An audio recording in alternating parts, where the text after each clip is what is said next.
So it's been brought to my attention that I've never told the story of how Kim and I actually found this place.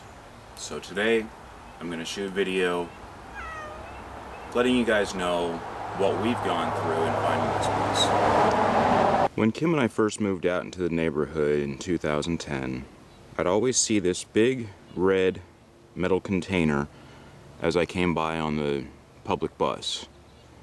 And for years, I've been curious as to what it was. I always thought that it was just an old abandoned dumpster. Turns out it's actually a grain spreader, like seed spreader. So that was actually the landmark that originally made me curious to come out and check this area. With the forest back there, originally that thing wasn't quite so covered with blackberry briars. On the day that we got our 30-day notice, Kim and I we decided to come out and see what type of place we could find, at the very least to pitch a tent back at where we had seen the red container. But Kim noticed that along these blackberry briars, there was a path between the briars and the grain field. So we decided to come in from a different direction. We followed the path through, as I'm going to do today, and entered the woods from the backside, the far side from the road. Obviously, much easier for me to get through today than it was 2 months ago, since they've come through and mowed out the field. It was just a very narrow trail between the briars and the grain when we first came through.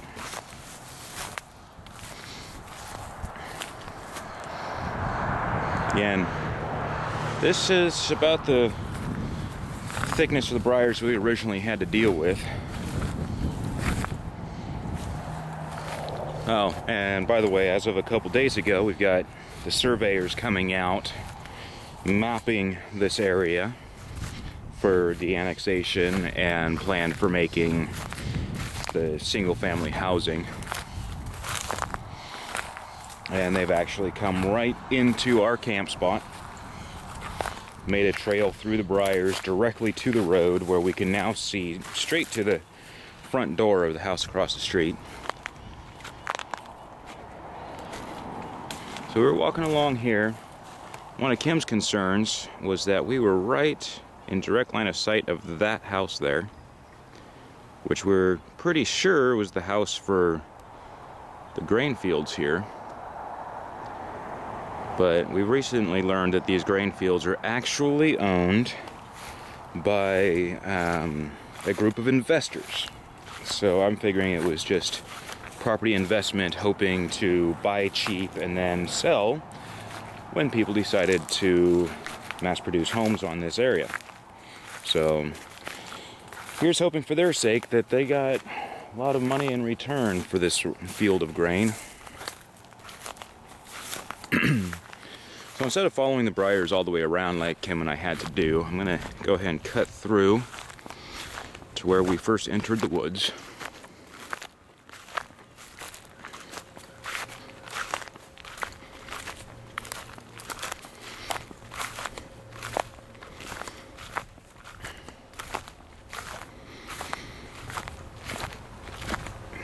And much like today, that particular day, we were both wearing shorts.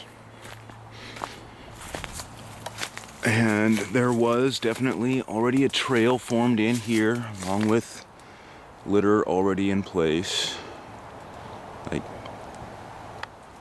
Which says that somebody's coming back here and partying.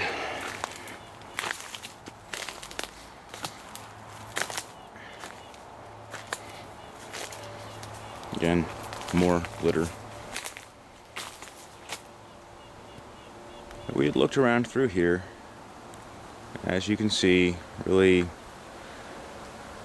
just trees and undergrowth and people's trash.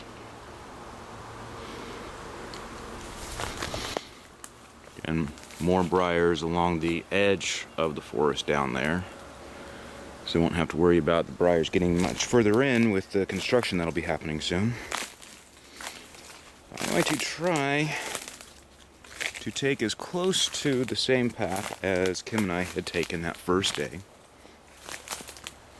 which there is kind of a game trail through here that we had followed. That should make it a little easier, although as you can see, not necessarily that obvious.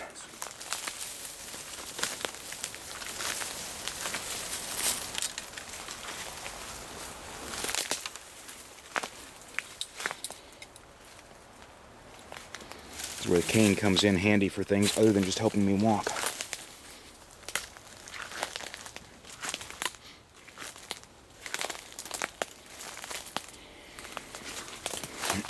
So over here is one area that looked like it might have been a good spot to pitch a tent.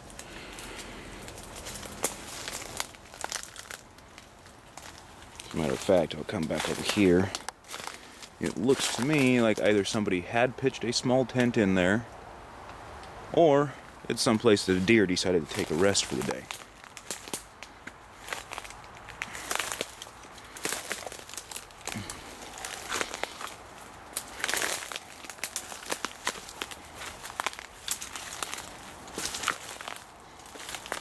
Lots of deadfall throughout here.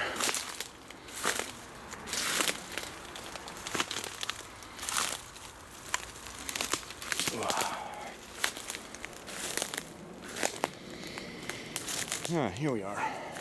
This was actually the path that Kim and I had followed. Now that I'm back up on it. We come through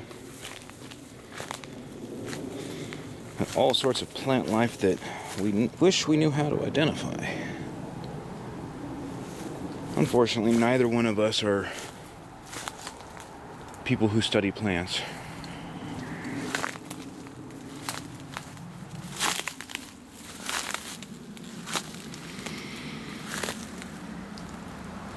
Can anybody tell me just what kind of plant that is?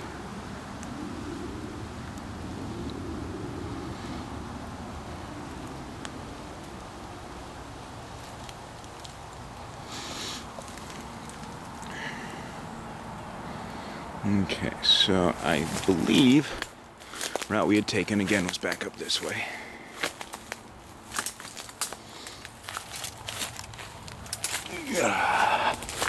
Sometimes being almost 6 foot tall is a pain in the butt. This would be one of those times. This was another spot that I was thinking of setting up a tent. But actually, it looks like some deadfall has come along since then, because that area had actually been completely clear when Kim and I came through looking for a spot to set up our tent. And one of my concerns with the idea of setting up out here had been the potential for the deadfall to come down, but this whole space had actually been clear at the time, with the exception of the ferns. And yep, that's fresh deadfall. Looks like the last windstorm we had out here brought that down. Totally rotted out up above. It's got a nice snag. Unfortunately, that's not gonna be likely to hang around for the wildlife that can make a home of it.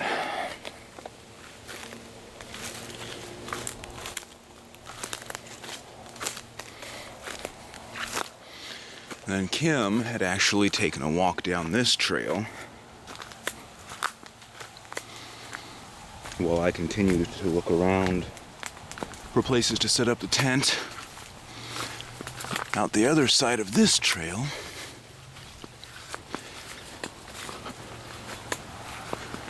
we find this almost park-like setup. Walking trails and basically a nature area because we have found rabbits and evidence of deer that is maintained by the church up the street.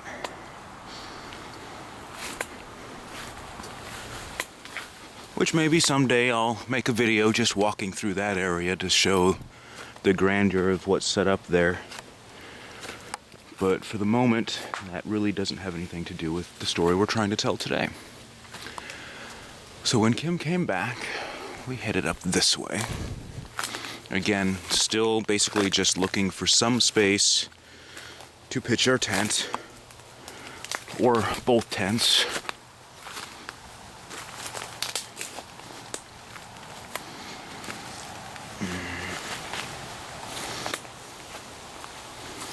I seem to have picked up a thorn in my foot.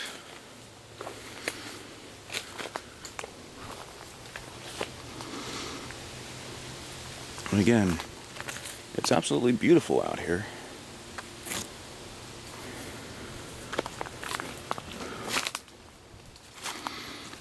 Just a whole lot of duck and walk as we work our way through, trying to find our way back to the road, with uncertainty as to the safety of the area I had originally thought of setting up the tents, which I guess is a good thing we didn't set up down there.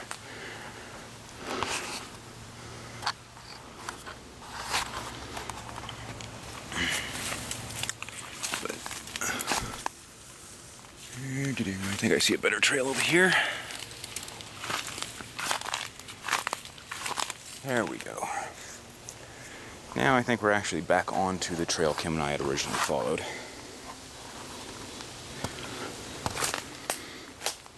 And again, this part was just us trying to get back up to the road, to that red metal container.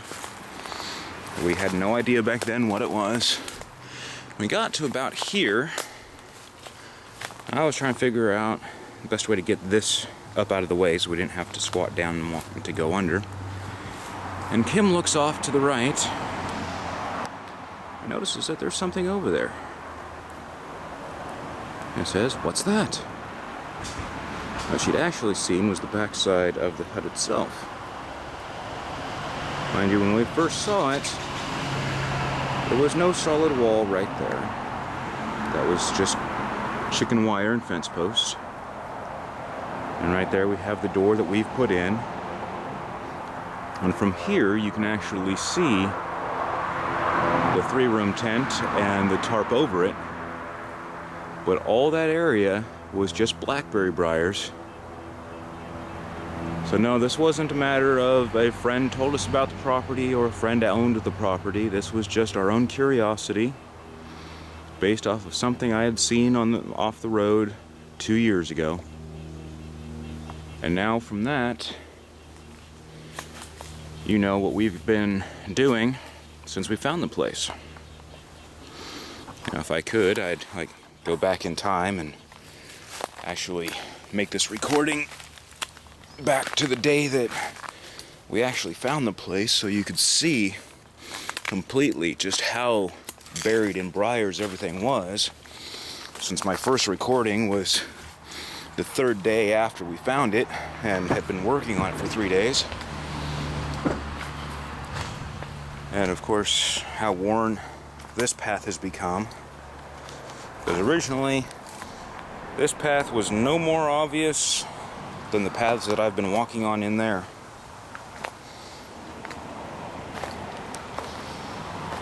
And since earlier I brought up the fact that the surveyors have actually come directly into our camp, I figured I might as well get a shot of the path that they cleared through, going straight from the street.